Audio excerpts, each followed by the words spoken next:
Assalamualaikum warahmatullahi wabarakatuh. Waalaikumsalam warahmatullahi wabarakatuh. Alhamdulillahilladzi arsala rasulahu bil huda wa dinil haqq liyuzhirahu 'ala dini kullih wa kafa billahi syahida. Asyhadu an la ilaha illallah wahdahu la syarikalah wa asyhadu anna Muhammadan abduhu wa rasuluh sallallahu alaihi wasallam la nabiyya ba'dah amma ba'du. Qala rabbi shrah li sadri wa yassir li amri wahlul 'uqdatam min lisani yafqahu qawli. Bapak-bapak, ibu-ibu, kaum muslimin dan muslimat jamaah subuh yang dimuliakan Allah Subhanahu wa taala. Sebagai hamba yang beriman, senantiasa kita mengucapkan puji dan syukur atas kehadirat Allah Subhanahu wa taala yang berikan kita nikmat yang tak terhingga, nikmat yang melimpah. Andaikan kita mencoba untuk menghitungnya, dipastikan manusia tidak akan mampu menghitung nikmat yang telah Allah berikan. Maka upaya yang harus kita lakukan adalah mensyukuri atas segala nikmat yang Allah berikan. Salam dan salam kita mohonkan kepada Allah, semoga disampaikan kepada arwah junjungan kita Nabi besar Mustafa Muhammad sallallahu alaihi wasallam, yang beliau sebagai panutan bagi umat manusia di dalam kehidupan beliau, perjuangan beliau sebagai seorang rasul yang menjadi ikutan. Semoga kita bisa menjadi pengikut setia Rasulullah, yang cinta Rasulullah dan bersama beliau di dalam surganya Allah nantinya. Amin amin ya rabbal alamin. Baik Bapak Ibu jamaah subuh yang dimuliakan Allah, kita lanjutkan ulang kaji awak. Masih ayat 1 surah Al-Isra tafsirnya. Kita bicara pasara bihi hatta utitu Baitul Maqdis. Rasulullah sallallahu alaihi wasallam berjalan atau diperjalankan bersama Buraq sampai kepada Baitul Maqdis. Nah, sebelum itu kan memang patang kita menceritakan tentang gambaran perilaku manusia yang Allah perlihatkan kepada Nabi Muhammad. Patang baru dua perilaku. Itu adalah yang baik-baik, yang elok-elok. Nah, kalau kita simpulkan dari apa yang Allah perlihatkan, yang pertama adalah orang yang gemar berinfak, bersedekah. Itu adalah gambaran makna dari orang yang diperlihatkan Allah atau yang dilihat Rasulullah, orang yang bercocok tanam. Menanam padi, tumbuh, gadang, disabi, tumbuh lebih dia. Itu gambaran orang yang rajin mendermakan hartanya. Kemudian yang kedua yang dilihat oleh Rasulullah adalah orang yang istiqomah, orang yang konsisten, orang yang teguh mempertahankan agamanya, mempertahankan keyakinannya. Sehingga orang seperti itu di dalam perjalanan Isra Mi'raj Nabi Muhammad membawa bau harum yang semerbak. Itulah hasil atau buah dari perjuangan orang yang istiqomah dengan agamanya. Apapun kondisinya, dalam kondisi apapun dia tetap menjaga dan mempertahankan akidah, keimanan dan agamanya. Lalu kemudian ternyata di dalam perjalanan Isra dan Mi'raj Rasul, kalau dicari secara jumlah yang tercatat di dalam kitab, justru gambaran orang baik itu terlihat sedikit. Berarti banyak potensi atau yang terjadi melakukan hal-hal yang tidak baik. Artinya adalah perilaku yang dilakukan sebaliknya.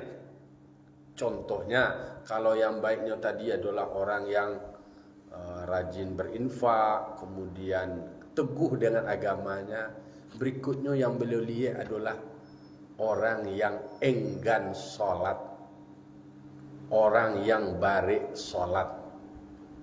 Gambaran orang yang barik sholat tu nampak di Rasulullah manusia nan kapalonyo nyotokok surang, nyopukul kapalonyo kok.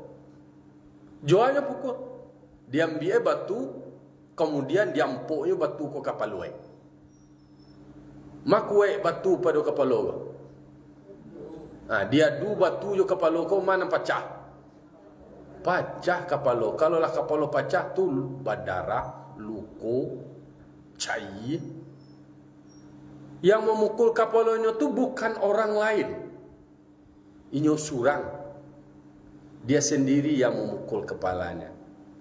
Nyuan tuan-tuan, nyuan pampuan, nyuan andehan. Berdarah.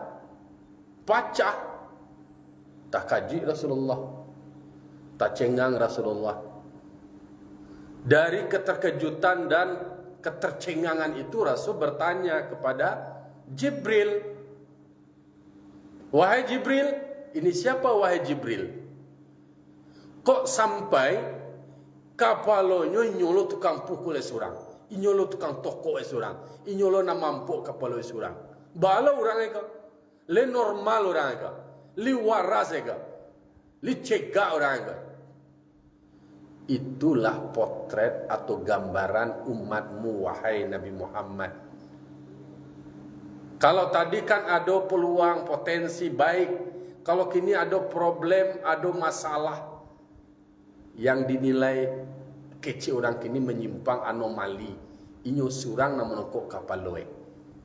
Tentu menghadirkan pertanyaan bagi Rasul. Dijawablah oleh malaikat Jibril. Mereka itu juga umat engkau wahai Muhammad, umat yang baik. Umatmu yang kapalonyo bare melakukan sujud. Jadi kapalo awak ko awak sujud kepada Allah. Jangan sampai bertanya lu, bagaimana kau sujud ke bawah tu awak tu, di bawah tanah Tuhan. Maka kiblatnya sujud itu tadi yo ke bawah. Itu kiblatnya sujud namanya. Kalau sujud tu ke bawah. Dan itu nendak nama iblis. Iblis ke ongas, kagadang-gadangan, sombong, dek maraso lebih baik, asal penciptaannya dari api, Nabi Adam dari tanah, lah ditapu ala da dua dia pilih kau mangaden kasujud lo ke Adam, dia dari tanah, wakdennya dari api je. Nyolah lamulo makan garamnya.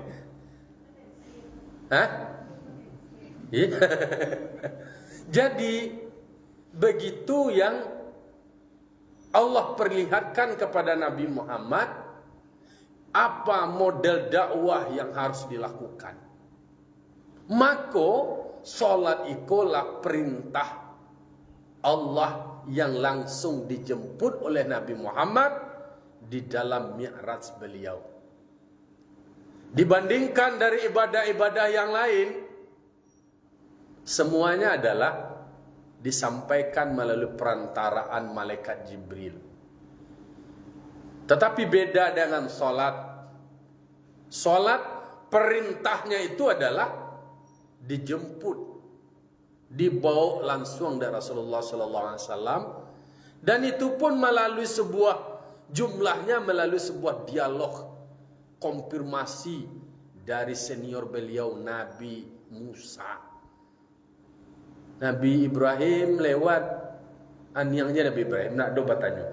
Nah Nabi Musa kok memang orang Israel, umatnya Bani Israel, memang orang kritis. Kritis bana, kemudian agak skeptis lah. Nyo agak nyinyir. Kepo si orang kini kau. Li tahu mamak kepo tu. Madul istilah. Istilahnya pengen tahu penasarannya. Karena inginnya Nabi Musa itu ini lebih hebat. Mohon maaflah begitu dalam sejarahnya.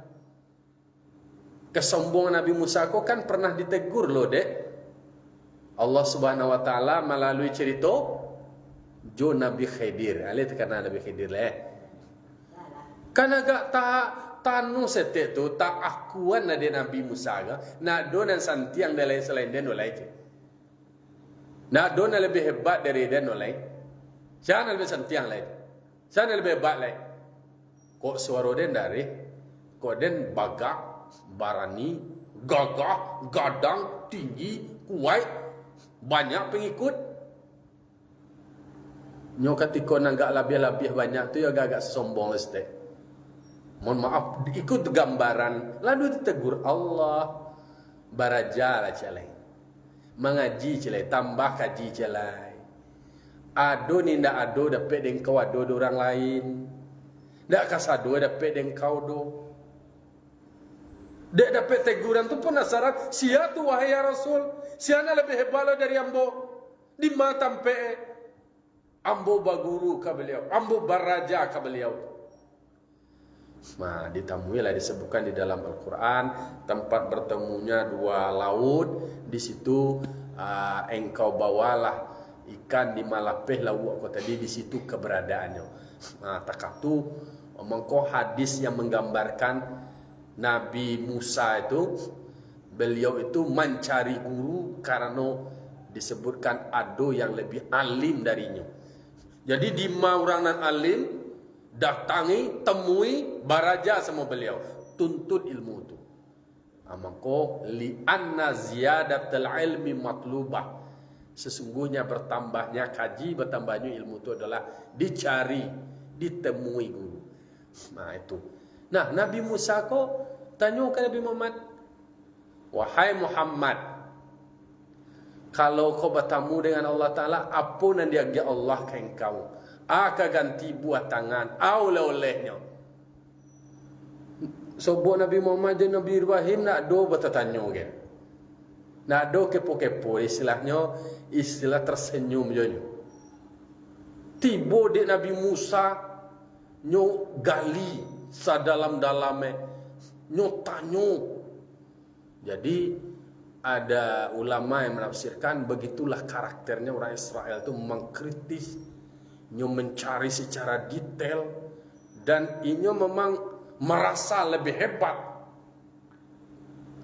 Ditanya, Allah menfardukan kepadaku, dijawab oleh Nabi Muhammad, difardukan Allah kepadaku dan kepada umatku solat 50 kali sehari semalam.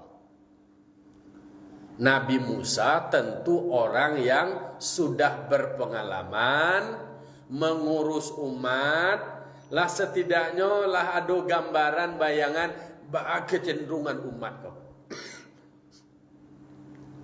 Nah Nabi Musa menariknya adalah beliau kau menyampaikan berdasarkan data dan fakta. Tidak sekedar nojo do, tidak sekedar mendebat dia, tidak sekedar mengalahannya, tetapi adalah beliau sampaikan, wahai Muhammad, kok dulu kayo dulu ambo. Kok soal mengurus umat lah ambo dulu. Gambaran umat ambo gadang-gadang, kuai-kuai, tinggi-tinggi, alai. Pokoknya nan banyak berlebih lah. Sementara umat engkau ngenek-ngenek, kadi-kadi, stunting, nama stunting. Atau alai, pamaleh, lamah. Maka taluk lo dia 50 kali sehari semalam. Tu balai, wahai senior. Nah dodo, balik ke Allah Ta'ala, minta keringanan. Berarti dalam teori lobby negosiasi diajar dari Nabi Musa bahwa ketika ada sesuatu yang mungkin tak taluk dewa, nak mampu dewa, yo dikonfirmasi minta keringanan. Boleh. Kenapa tidak?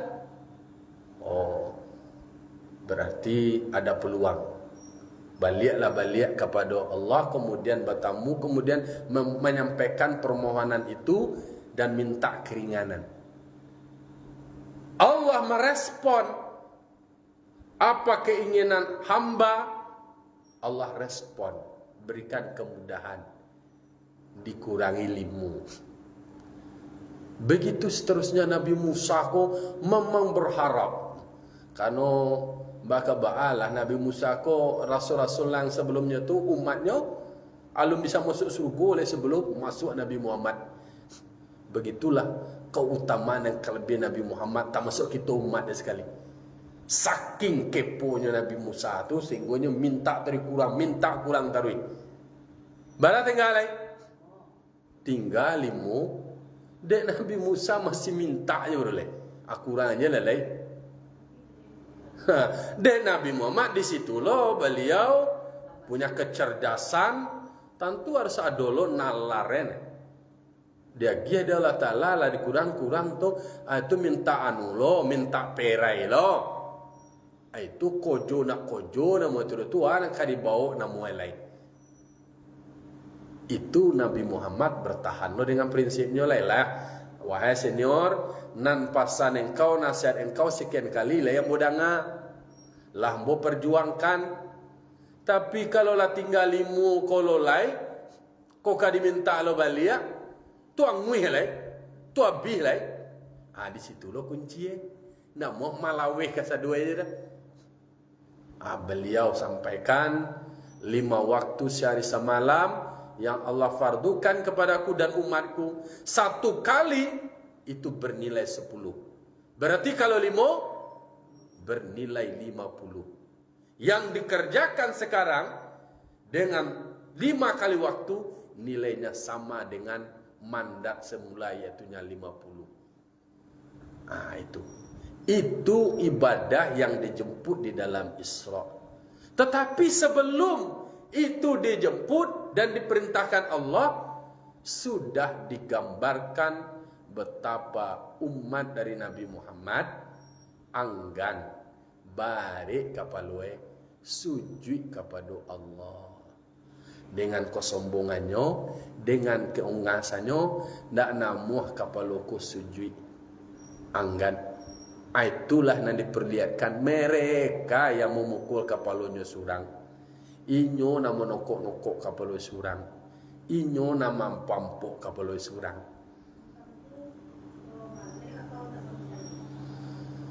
Masuk kategori semuanya bisa saja adalah tidak mengerjakan sama sekali. Karena definisi enggan tu kan sama jo nak namuh namanya. Kece orang tua wak disuruh api kalapau palase namanya. Ndak muah dah. Ndak janje. Itu jadi keengganannya itu adalah diartikan ketidaksediaannya untuk mendirikan sholat itu, kemudian ndak namuh sujud. Itu gambaran potret perilaku manusia lah disampaikan bana. Ndak ada cerita umat muslim kau ni ndak tahu tentang kewajiban sholat. Siapa umat muslim yang di data ndak tahu jo sholat, kewajiban sholat. Berarti aspek pengetahuan, aspek kognitif jo hampir semua umat muslim tu tahu tentang kewajiban atau fardunya sholat. Berarti itu tahu tuh. Kemudian soal mampu, pasti semua umat muslim itu kalau di luar nasaki yang uzur dipastikan mereka mampu untuk mendirikan sholat. Kalau menurut teori kan mau dulu, tetapi di sini soal kemampuan mampu, tetapi yang tidak ada itu adalah kemauan. Itu orang nan anggan tu tadi, tidak namuh ada. Itu nanti balik ke bawa kapaloi, tidak badan lain. Itu dan agak aneh. Oh yo bangga Kolombo tuangku mau poso lai.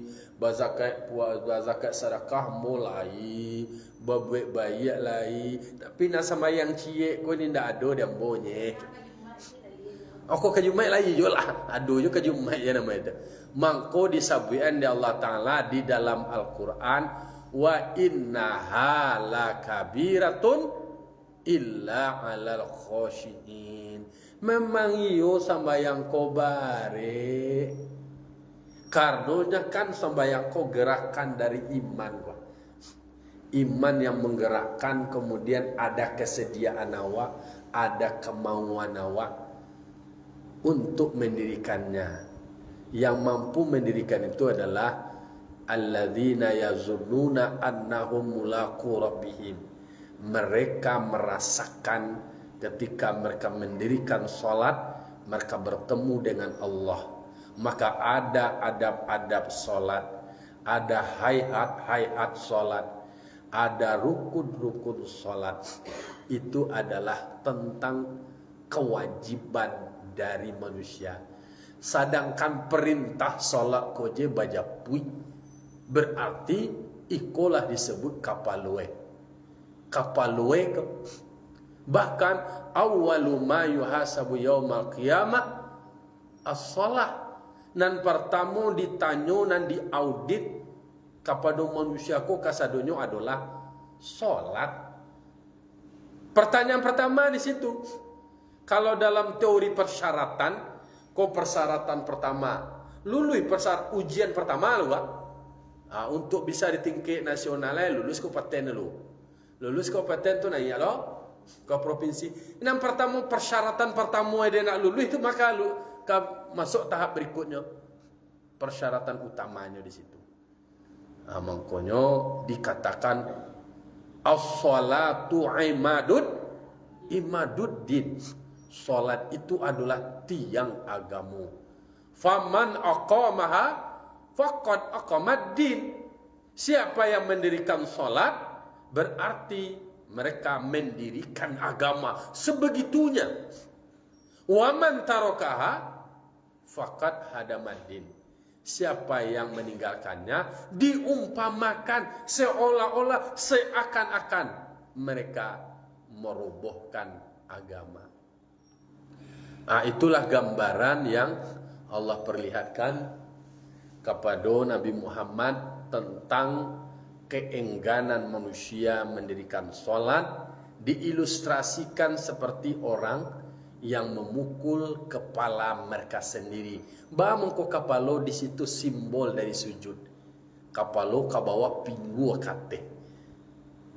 Itu yang nampak nambuhu Kok nang kadua na nampak ada orang memakan kayu baduri, batu kayu baduri, kemudian batu ada pohon zakum namanya, ada pohon zakum, ada pohon dari baduri kare, kemudian nama tu batu-batu tu dimakan didaru-daru dikunyah-kunyah Ambo di TikTok adalah nampak ada orang nama makan-makan tu viral wak dia acuk je mencecah-cali macam-macam nama muncul-muncul mau makan nama makan ule-ule lama dia makan barang-barang mantah macam-macam lah kini kau nampak kok makan so nasi sekadang lah itu acuk lama kau. Nanti digambarkan ada manusia yang memakan pohon baduri, pohon zakum, kemudian pokoknya nang kare-kare nang dimakan tu ternyata dimaknai itu gambaran orang yang enggan bersedekah. Kalau tadi nampak adalah orang rajin berinfak bersedekah yang baiknya seperti bercocok tanam. Ternyata ya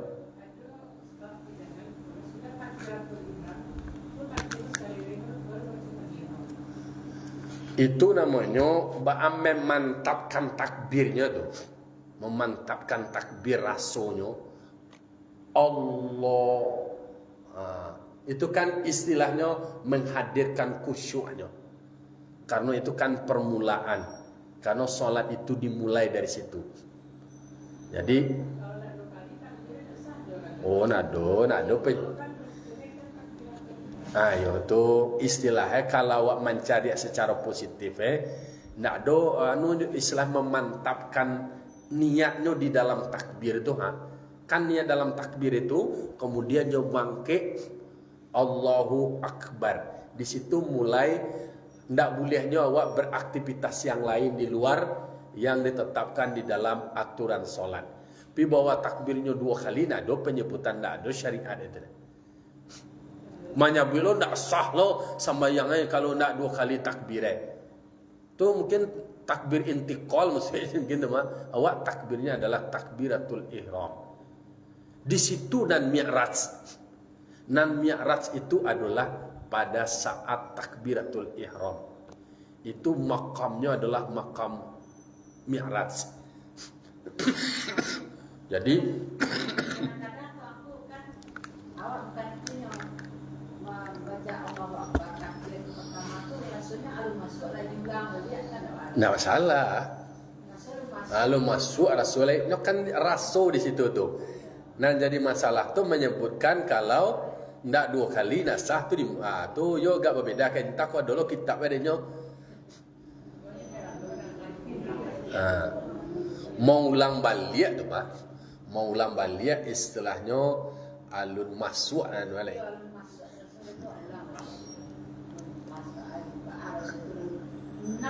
Iya.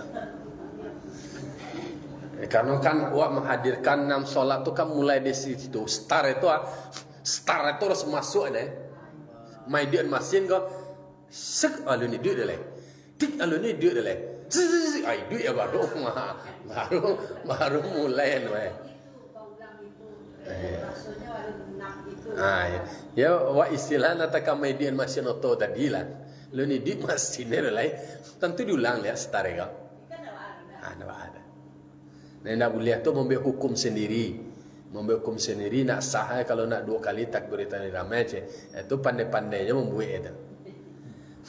Nah, jadi itu gambaran dia kakak pai capek. Makanya yang berikutnya adalah tentang betapa ada yang enggan jo berinfak, enggan bersedekah.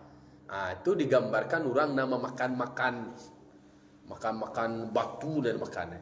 Kau cie mampu batu, akhirnya mau makan batu Artinya adalah hak orang lain yang seharusnya dikeluarkan dengan berbagi dimakanin. Itulah gambaran dan buruk dari manusia yang diperlihatkan Allah kepada Nabi Muhammad. Digambarkan seperti itu berarti kan berpulang kawak lagi.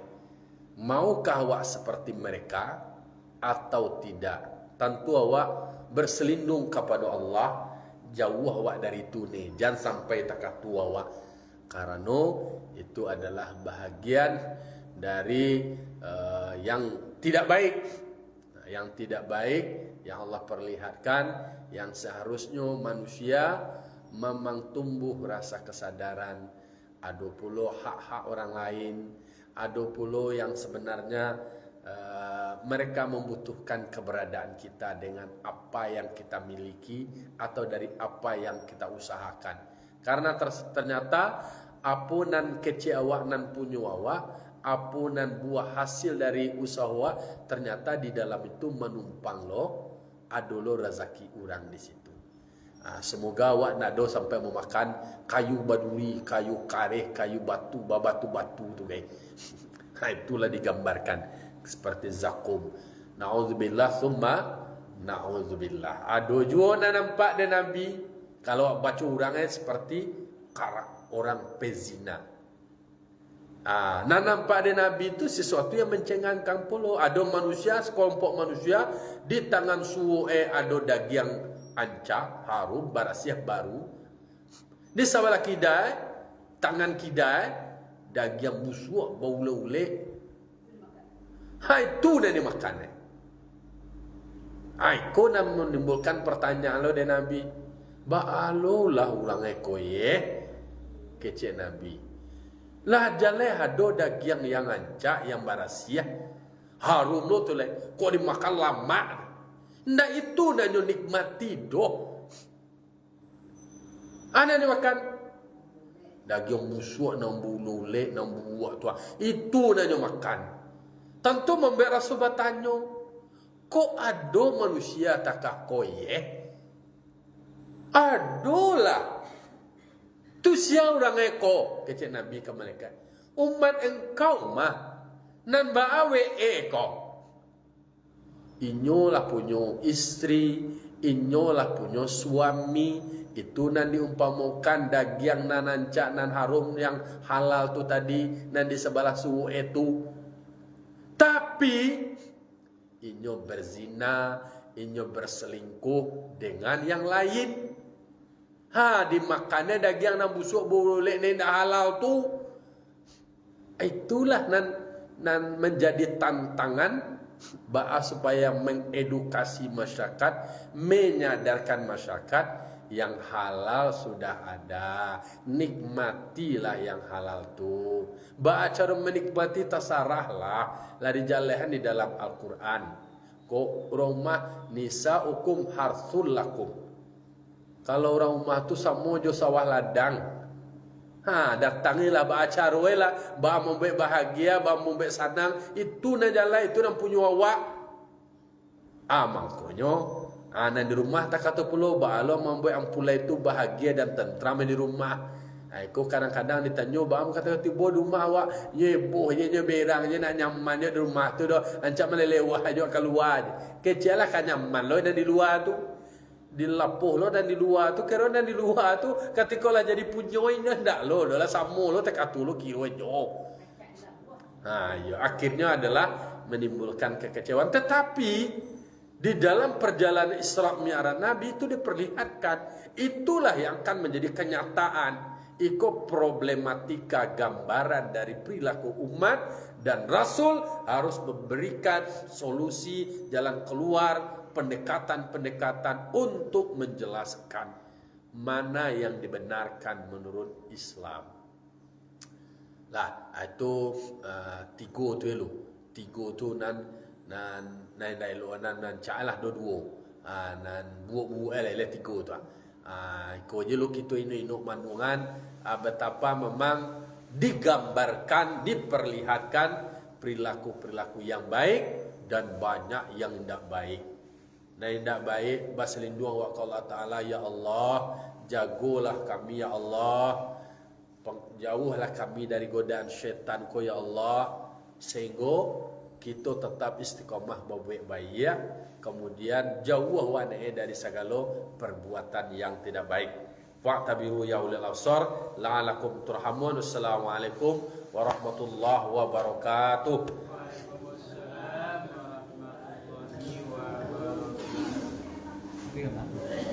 Come.